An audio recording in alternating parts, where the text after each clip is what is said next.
AI. We can't run away from it. We hear about it all day in media and news and magazines, and it's transforming our business. Here at Frost & Sullivan, we actually see that AI is an important corporate initiative, right? And considerations beginning from the management teams, the business teams, before it goes to our technical implementation. But one of the things that we've seen as maybe a bit of a blind spot is around cybersecurity and data privacy considerations, even as we begin AI initiatives.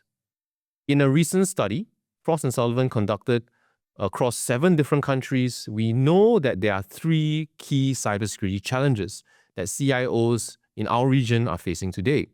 Number 1, we're facing much more complexity, both from an IT as well as a cybersecurity perspective.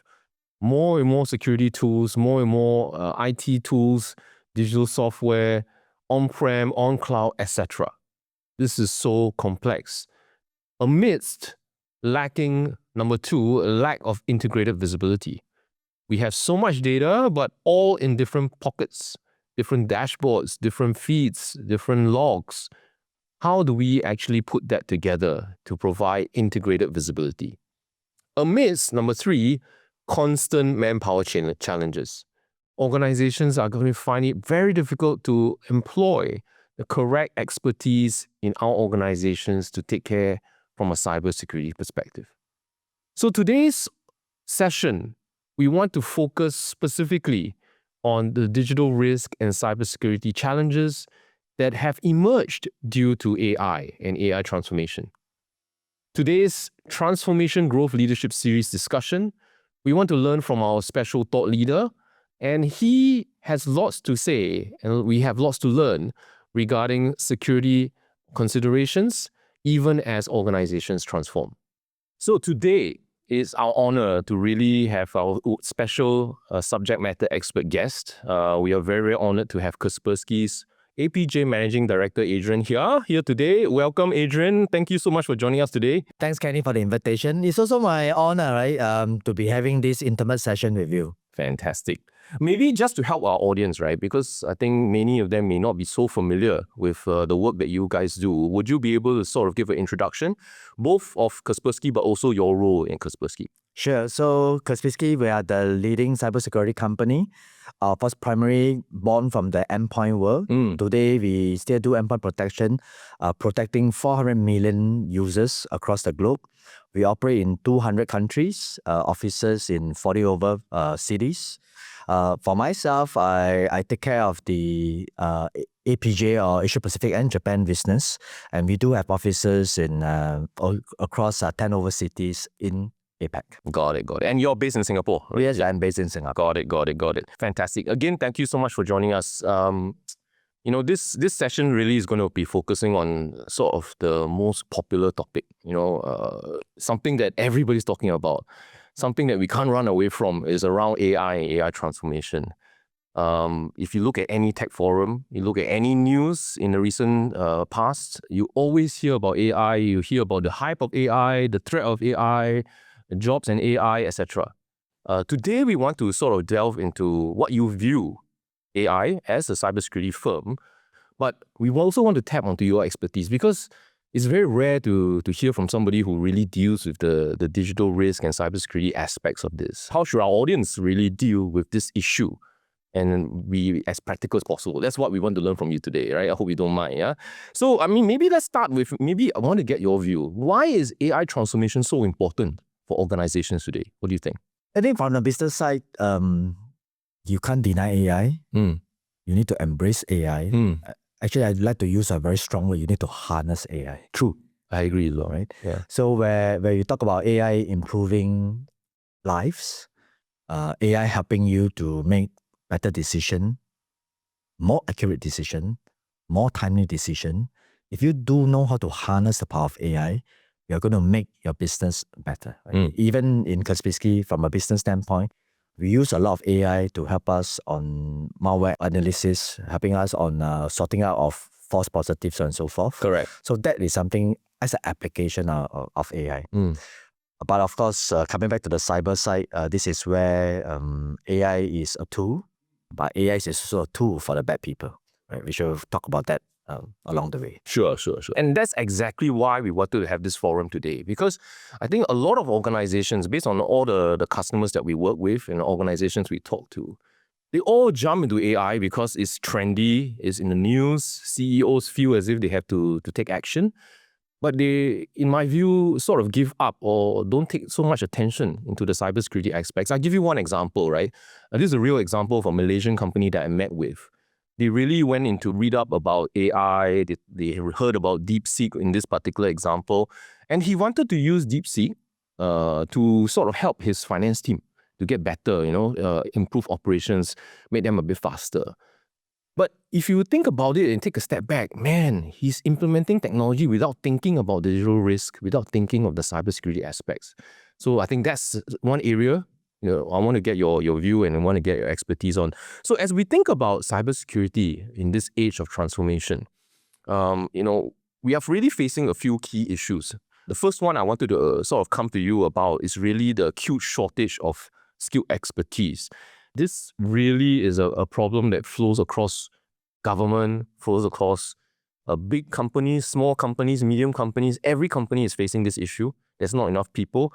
Would you see this acute lack of cybersecurity expertise as a problem? What do you think? Yeah, so Kenny, we as a part of our giving back motion, Kaspersky spend time working with a lot of institutions, right? Whether the IITs in India, Madras, New Delhi, Mumbai, whether University of Malaya, whether even here in Singapore, whether it's the SMU, SUTD, SIT, we do a lot of, I would say, academia partnership. But one of the things that is quite common across Asia is this is the first time many of the dean, many of the head of School of Computing that I've met is only starting to have a module on cybersecurity. So if you look at software developers, you look at people that are good in Python programming, Agile programming, there are tens of millions of talents that is coming out from the universities today. But if you look at in terms of cybersecurity, we're probably going to have very skilled, trained graduates, probably only in the next 4 to 5 years. Agree. I mean, even for the time, I don't know about you. For example, for myself, I actually grew up and I did computer science at university. There was nothing at that point in time talking about cybersecurity at all during the course, right? It doesn't really exist at that point in time. So it's sort of the way that the curriculum and the industry is changing in a way, isn't it? Yep, spot on. So the shortage of skilled talent, of course, when I talk about skilled cyber talent, we're talking about, anti-malware analysts, or we're talking about reverse malware engineers, we're talking about good incident response engineer. I think we need to make do what we have now. So the only way, if I were to recommend all our listeners, our audience, train the current people that you have. Correct. Cross-train, right? If you are a network engineer, cross-train to be a cyber engineer. If today you are doing endpoint management of all your endpoint devices, get yourself trained on cyber. I think that would be the only stopgap measure that I can think of at this juncture. Correct. So be deliberate, right? Put programs in place, training and retraining and upskilling. Got it. Thank you. The next one I wanted to run through, the second key trend we see is unfortunately too much complexity. If you think about organizations, they have IT, they have multiple IT systems, right? On cloud, on-prem. They have cybersecurity complexity coming from so many tools. Generally have endpoint security, firewall, email, etc. So many different types, right? And the problem is that there's so many different brands, so many different solutions trying to work together. So the complexity is so high. What are your customers telling you when you discuss this issue of complexity with them? So you probably take one step back, right? Why we are in such a situation where a typical customer environment, those that are lucky probably have 40 or 50 cybersecurity vendors. Those that are a bit more unorganized will have 100, even up to 200, right? 100, man. And why did that happen? Because we went through rapid digitization.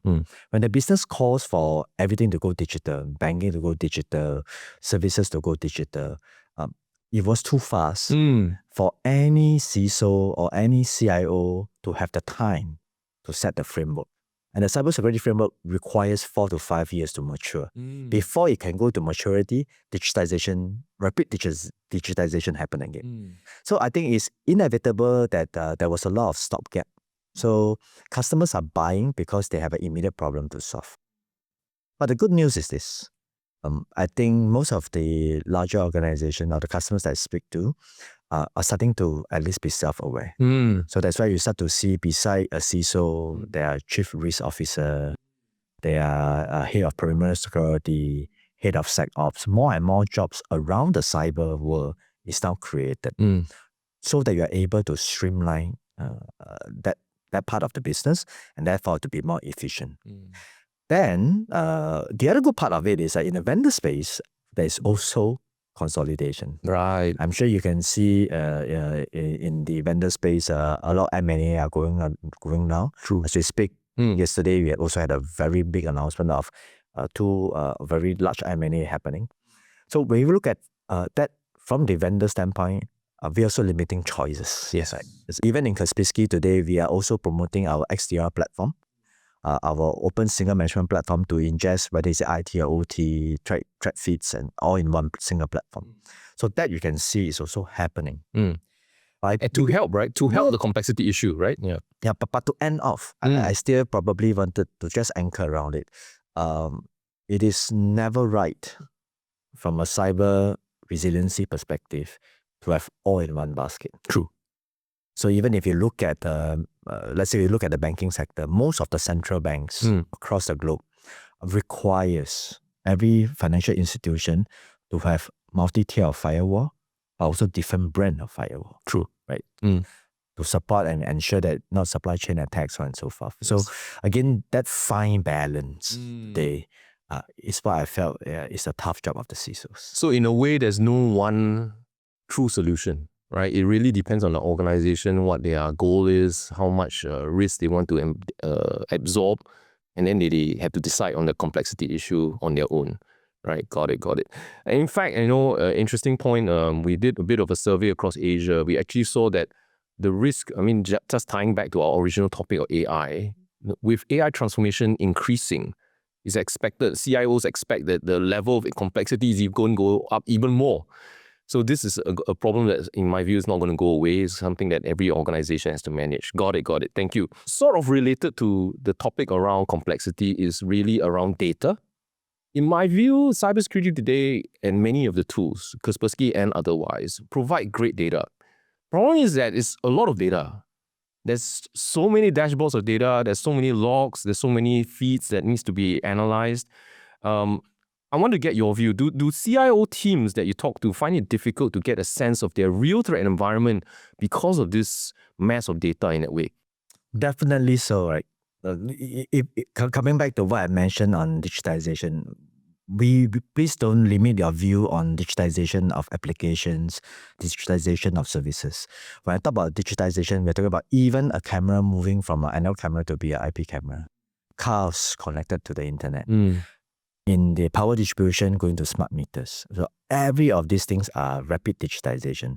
But what does that mean? Noise, telemetry, noise. And we all know that, and we have seen horrible stuff that a malware gets into a data center through an IP camera. So that also means that today for the SecOps teams, the security operations team, they need to really have a good understanding and a good view of all the telemetries across every single devices, including IoT devices.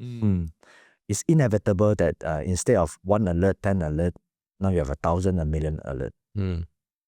Same context. If your alarm at the home is triggered, every hour is annoying. Every minute is annoying.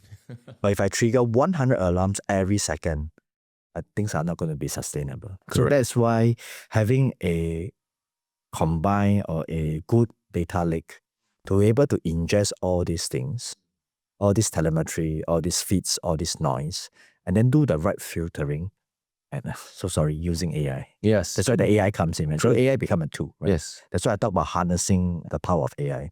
So if you look at our Kaspersky SIM solution, this is where we work with all type of open platforms, ingesting in all the telemetry for us to be able to, do the filtering, using AI to do the sorting out, so that when it reaches to the filtered data, and then at least this is the number of alerts that is crunchable by the SOC team. What is prioritized? What's the most important? You don't look at every single alert, right? So yeah. So that reduces, in a way, back to the complexity issue.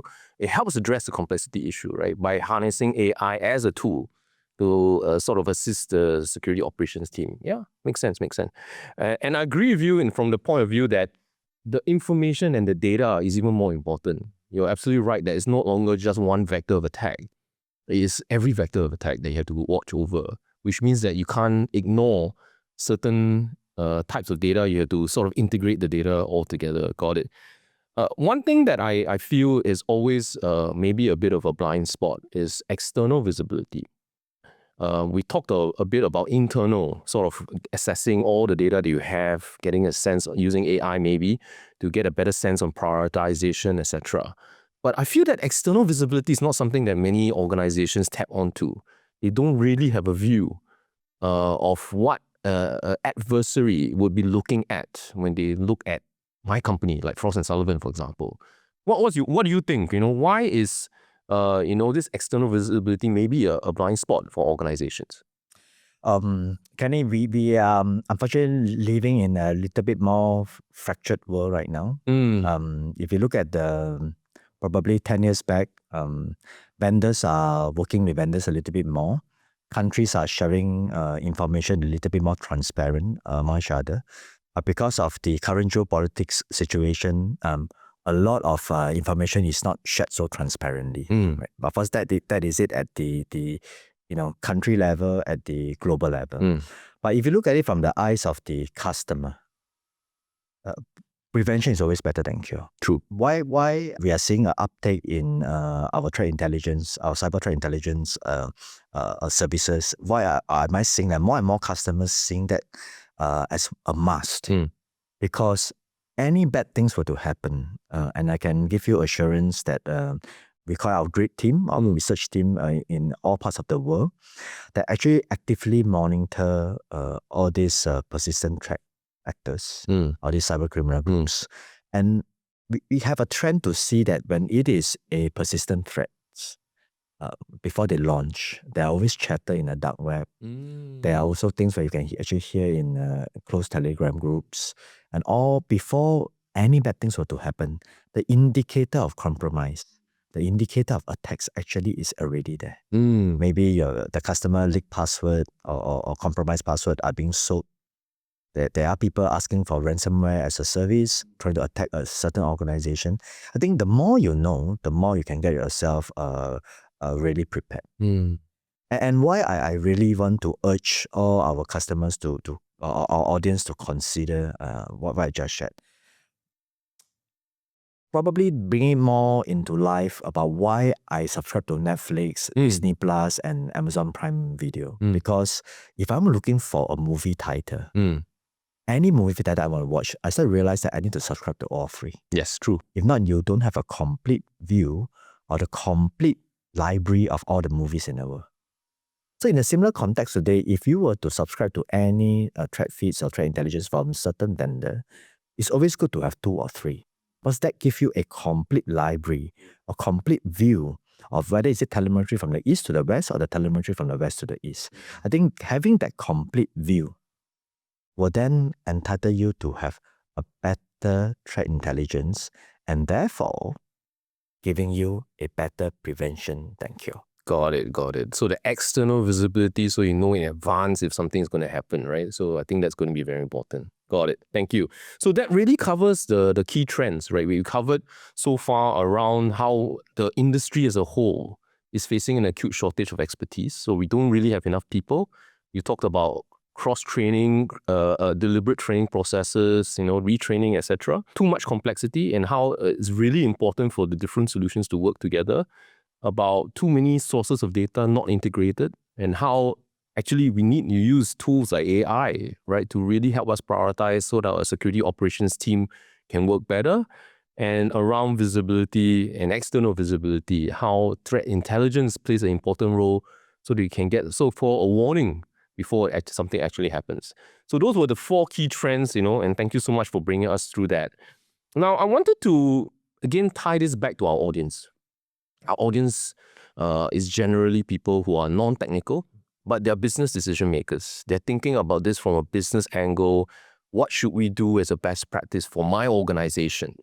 So from that perspective, maybe I want to get your specific recommendations, right?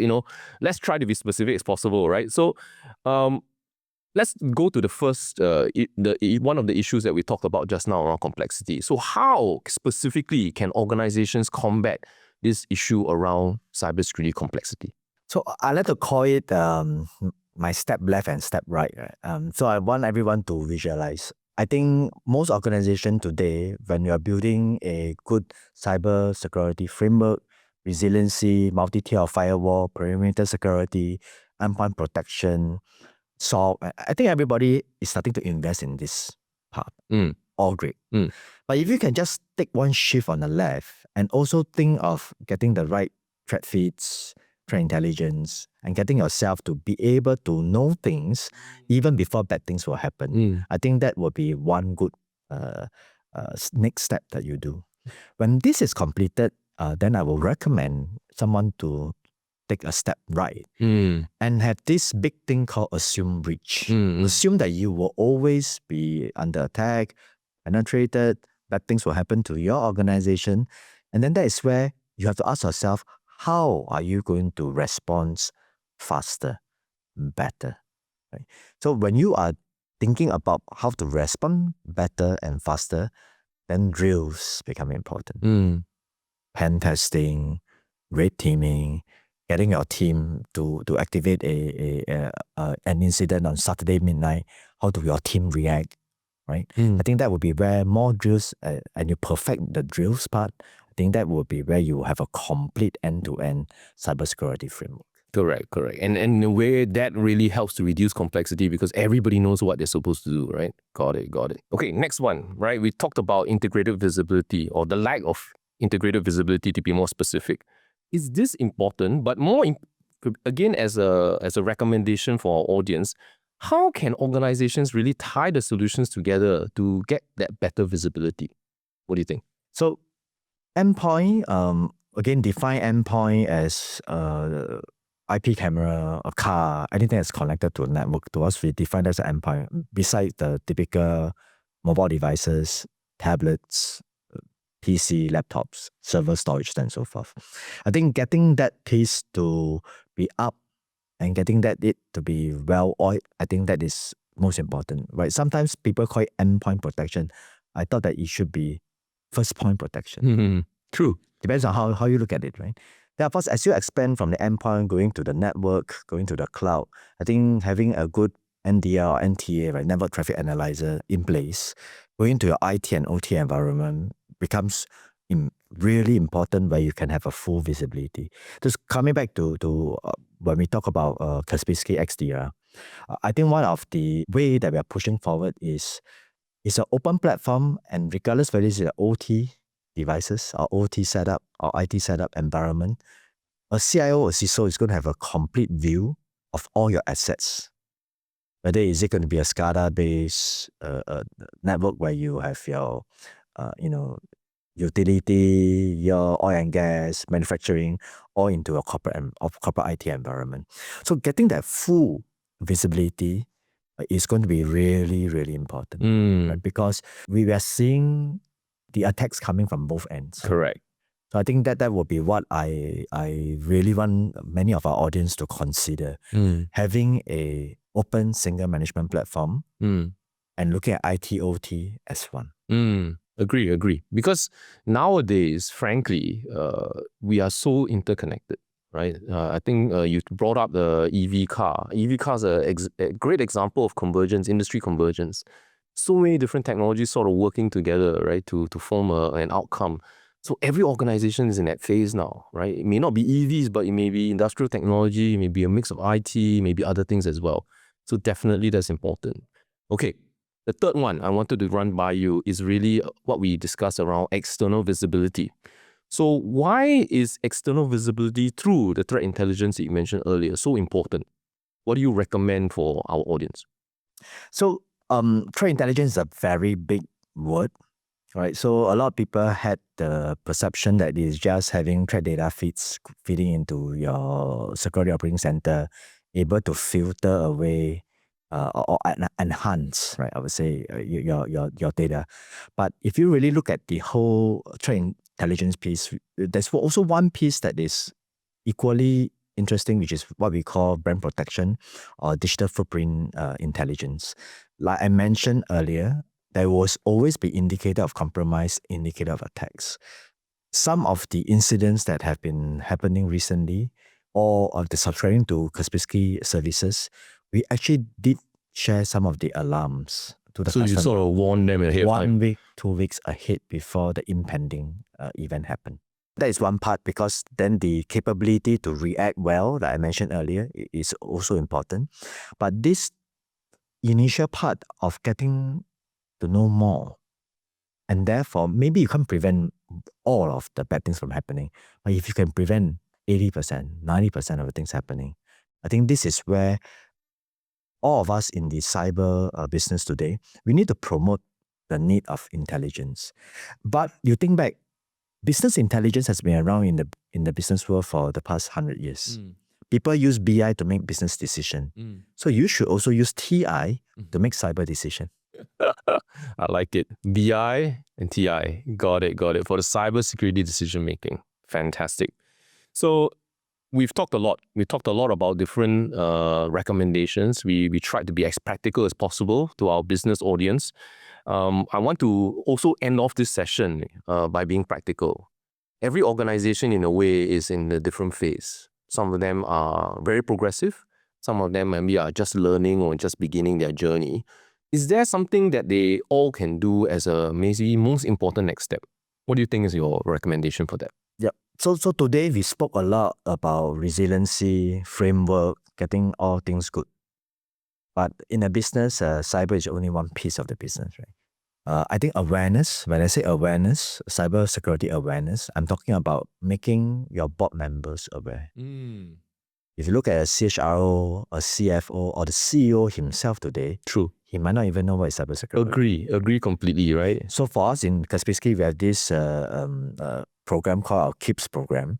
It's like a Monopoly board game where we get to engage all the C-level, doing some tabletop exercise, gamifying it, to make it more fun, to let them understand that what is the role that you do, right? When a crisis happens. Why is C-level so important? Why is it so specific for C-level? Because they are the one pushing for the rapid digitization for business growth, but they are also the one that's signing off the check, right? And they are also the one that they also have a role to play when bad things happen. So from that, the cyber awareness part is really important, and I really felt that it's really lacking in a lot of customers that I spoke to. And the challenges that the CISO has is always that they don't get a seat on the board. They need to be a board member, right? True. To have his voice heard. If not, he doesn't get the attention because the investment are going through business growth. Therefore, to end off, again, I mentioned earlier, drills. Training. So after you do the awareness, you got a good framework, please practice drills. True. Just like we practice fire drills, but we don't practice cyber drills. So again, this is where I felt the awareness part is still not there today. And I think all of us in the cyber world or in the cyber business, I think all of us have to do our part to make sure that everyone is more aware and more self-aware. Got it. It's interesting that you don't, your final recommendations are not technology driven. It's really about training, awareness, process, right? So it's interesting that that may be the first and most important first step before the organization itself sort of levels up their technology, right? Around awareness first, right? And I love that you brought up C-level, because I too agree with you that C-level sometimes don't know the issues well enough. And then follow on the process. And then technology, I think, will flow in as well. Got it. Thank you so much. So Adrian, again, today our goal was to better understand around the transformation that we are experiencing today around AI and how that is leading to so much more transformation, so much more changes from a digital perspective, and that impact on cybersecurity. And really thank you for sharing the cybersecurity aspect. Again, maybe to reiterate to the audience, I think it's so important that we really understand the aspects from a non-technology perspective. How do we help our C-level really understand the issues at heart, and then move on to drills and processes so that we can keep our organization safe holistically. Adrian, again, thank you so much for joining us. It's really great to have you on our session. I really look forward to maybe having you again next time we have an issue around cybersecurity. Thanks, Kenny. The pleasure is all mine. Thank you.